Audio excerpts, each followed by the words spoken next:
Hey everyone, and welcome to another YouTube video. So recently I was working with a one-on-one client and we were looking at the structure of their story. And one thing that we were going over again and again and again was the story circle and using momentum to essentially get the flow of the story down using the story circle so that we can create a strong momentum and actually keep the story on track, right? And as I've been working with people on the story circle and like doing it a lot, like I want to clarify a few things that I feel like I've seen again and again come up when I'm working with people directly on understanding the story circle. And hopefully this will give you a little bit more clarity as you are looking at your own story. So usual thing, right? If you have been following this channel for a while, you should have seen me talk about the story circle here and there. If not, if you look up any of my videos on structure or momentum, you will find plenty of videos of me talking about it, right? So, just as a quick recap, we have character is here. The 2 is the want, right? What does your character want? 3, unfamiliar situation, right? Also kind of consider inciting incident, these sorts of things. The 4 is the adapt. The 5 is the get. 6 is pay. 7 is return, also can be called like the resolution. And the 8 is the change in the character. Okay, so first off, a big thing that I've seen is people are not understanding that these pieces are very specifically connected to one another in a way that should kind of flow, right? Like what happens is when we're looking at these structural methods, right? A lot of the time people start like plugging in these ideas of like, okay, what is the adapt of here? Okay, plug in idea. And they don't actually think about like how it actually is related to the flow and the movement of their story, right? So they almost consider like each of these pieces as like their own thing, not as, pieces of a larger whole that we are looking at, right? And so when we're looking at each of these pieces, right, like they should really flow into one another pretty nicely. And so when you realize how well they flow into each other, it also helps you write your story better because you start asking yourself the right question to fill in the next piece. And usually that question becomes pretty easy to answer. Now that sounds like a lot of information. Let me kind of walk you through what this looks like. Okay, so first off, the most easiest part of this circle should be this, right? Who's your character, right? If you don't know who your protagonist is, then figure that out, right? From there, and also it's one character, right? Make this one character. Don't overcomplicate this. It doesn't need to be 4 people, 1 person, right? Okay, what does your character want? Right? And that's pretty simple. These 2, the 1 and the 2, flow very nicely. You have a character, they have a want. Very, very simple. Okay. Now when we get into the unfamiliar situation, now we're asking the question, what surprising event or unexpected problem is going to come up that the character is going to have to deal with, right? So this is usually a new problem, right? Right, new information maybe, right? Also, you could say it might be like a new opportunity, right? A lot of stories work that way, where it's not necessarily always this negative thing, but it is something that forces the character into action, right? So what unexpected thing comes up in the story that forces your character to act, right? A lot of times it can be a problem. It can be some sort of negative thing that comes up that your character is going to have to solve over the course of the entire story. The other way is that you can see it as a new opportunity, right? Where, okay, something has come up where now they have an opportunity to go after something that they previously didn't think they could go after. Also, sometimes you can have both of these happen at the same time. For example, if we're looking at something like Breaking Bad, which is something I've talked about before, in the pilot of that show, the new problem is that Walter White is diagnosed with cancer and he has 2 years to live. The new opportunity is that he goes on the ride along and realizes that, or you could even push it earlier, I guess, when he's watching on the TV. They're all pieces of it, right? Well, ultimately, the real new opportunity is he can make money making meth, right? And that's kind of we get pieces of that throughout. Also, you could say new opportunity is that he meets Jesse, right? He has that available, but all these pieces kind of flow into this new unfamiliar situation. Okay, so now we go from here and then we go into the adapt, and so the adapt and the unfamiliar situation are very, very, very, very tied, right? This is not some new thing. It's just it's adapt specifically for a reason. Like, how are they handling this thing right here? Very specifically, right? So you don't need to think about, oh, what's the climax? What's this? What's that? How are they handling based upon what they want? How is your character handling this unfamiliar situation, right?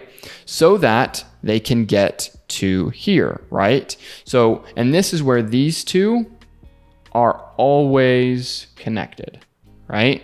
Because when they want something, whatever that thing is, they need to either get it, or they get a version of it, or they make serious progress towards it, right? So if we look at something like The Martian, which is something I've talked about a lot on this channel, when I talk about midpoints especially. In The Martian, the get is that they now have, so Mark Watney, he wants to get home, right? So Mark Watney wants to get home, unfamiliar situation, stranded on Mars, right? So he adapts to his unfamiliar situation of being stranded on Mars by trying to formulate a plan on how to get home, right? He gets that plan, right? He gets contact with NASA. He gets the plan to get home. And essentially, it seems like he has resolved the want and we're good to go, right? Until now, this is why the get and the pay are very, very closely linked. Until in The Martian specifically, the plan fully goes haywire, right? The hab explodes. A new problem that he didn't anticipate happens, and he's essentially screwed, right? He has to figure out how to move forward, get through this again, right? And so that is how your pay and your get are very, very connected, because the pay needs to be based around them getting something, right? Now, this is the clearest way to do this. And again, right, like every time I start to explain kind of like some of these movements, and again, we'll get to hear this in just a second, but when I try to explain some of these movements, immediately every time people are asking me about exceptions constantly, right? Oh, well, what happens if the pay comes before the get? Or do they always have to have an unfamiliar situation? Or I have 3 characters instead of 1. It's like, can I do this with 3 characters? It's like, and each time people ask me this, it shows a fundamental misunderstanding of what you're doing right now, right? Because what you're doing right now is you're not trying to reinvent the wheel of storytelling. Why? Because you don't know storytelling, right? You don't get it at all, and you have maybe 1 screenplay done or less, and then you're trying to ask about every single exception under the sun when you haven't done a lick of work, right? And so I'm not saying that to be condescending or derogatory or to say that I figured everything out. That's not what I'm saying. What I'm saying is do it right first. Because what you will find is that you can't do it right? You can't do it the basic way, right? Something isn't working. So then you redo it and you redo it and you redo it and you redo it. And then suddenly, now it's starting to integrate into my instinctual understanding of storytelling, of how this flows. Then when you get it into that place of instinctual understanding, now we can talk about exceptions, but you're not there yet, right? And this goes back to the thing that you see me talk about all the time on my channel, which is that the volume of work you're doing is always going to be more important than the new tactics that you're looking at, right? You want to get your story on the right track, right? And story circles help with that. Understanding character and want, and understanding goal, understanding philosophical conflict. These things are helpful to you. But rather than looking at those and then starting to work, you just look at it again and again and again and again, always asking about exceptions. And that's not the way to move forward, right?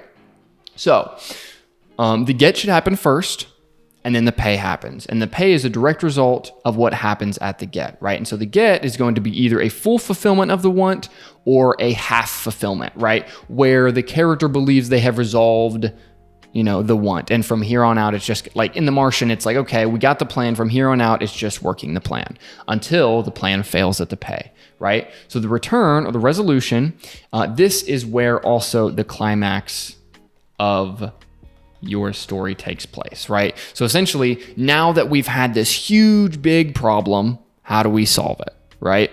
And so now we can start, figuring out, the character must figure out, okay, how do I solve what happened at the pay? How do I handle this huge problem that happened? And ultimately, how do I resolve the new huge problem, that I have to fix, right? And then ultimately, this is where we have, character change, right? How does your character change as a result of the journey that they've taken, right? And this is where we can get into philosophical conflict. This is where we can get into beliefs and this sort of thing.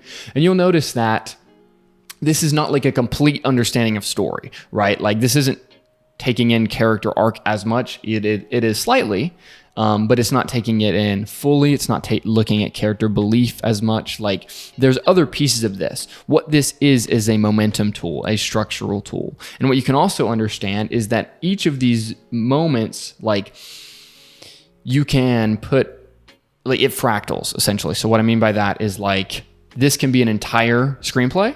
This can also be an act. This can also be a sequence. It can also be a scene, right? So if you have especially if you have a bit of a longer scene where you have okay, this is going to be a 4 to 6 page scene and I'm not exactly sure how it's supposed to flow.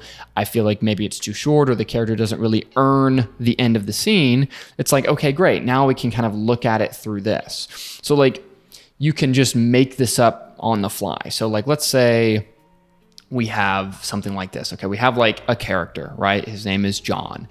John wants to answer a phone call that he's receiving, right? A phone is ringing and he needs to answer the phone call, right? We're not dealing with philosophical conflict or anything like that right now. We're just focused on the structural flow of this. It's okay, unfamiliar situation. John enters his office. The phone is on the desk. He's going to answer the phone, but a coworker is in front of him who doesn't want him to answer this phone, right?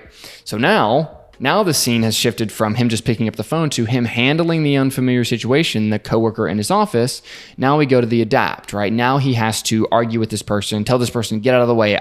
I need to take this phone call, whatever, that sort of thing.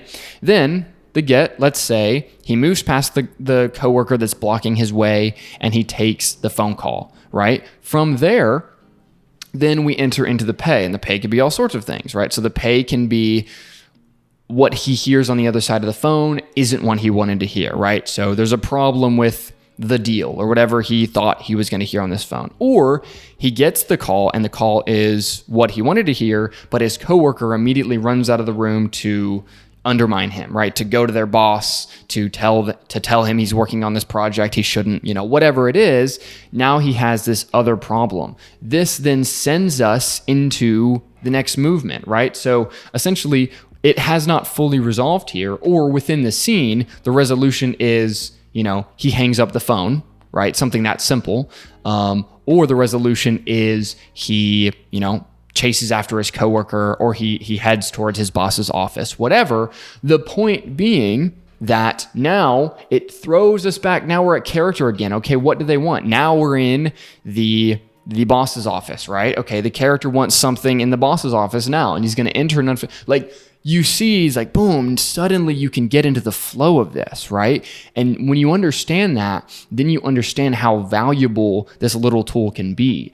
And you don't have to use this as for every little piece of your story. You don't have to. But if you're stuck, if you don't feel like a scene is hitting on the level that you want to, if you don't think it's going on this full sort of scenic journey, or even your act or your entire story, you can use this tool, right? And it is there to be of value to you. And so that's essentially what I would tell you. Now, one thing that, just for clarification, on the climax element, this is usually when you're thinking about this being your climax, you're thinking about this as your whole feature, right? So your third act will essentially kind of be over here, but this will have its own, own full story circle where we go through the act, in this way, and then, we resolve. In a scene, it's usually going to be this kind of the get and the pay being the highest kind of point of conflict. And then we're sort of usually quickly resolving to move forward. Unless you have a particularly climactic scene, then you may have like the return of the resolution may be a very intense resolving of the immediate conflict. And then we actually, then you do have like a climax, right? So it's not, I don't want you to be constricted by this. This is a tool to show you the flow and the momentum of story, right? And if you use it like that and you don't use it as, a master, it can be super, super helpful to you, right? So I hope that's helpful to you. If you are interested in working with me one-on-one on your completed feature-length draft, then there is a link below this video to book a call and talk to me about working together one-on-one. Other than that, I hope this was helpful, and I'll see you guys in the next video.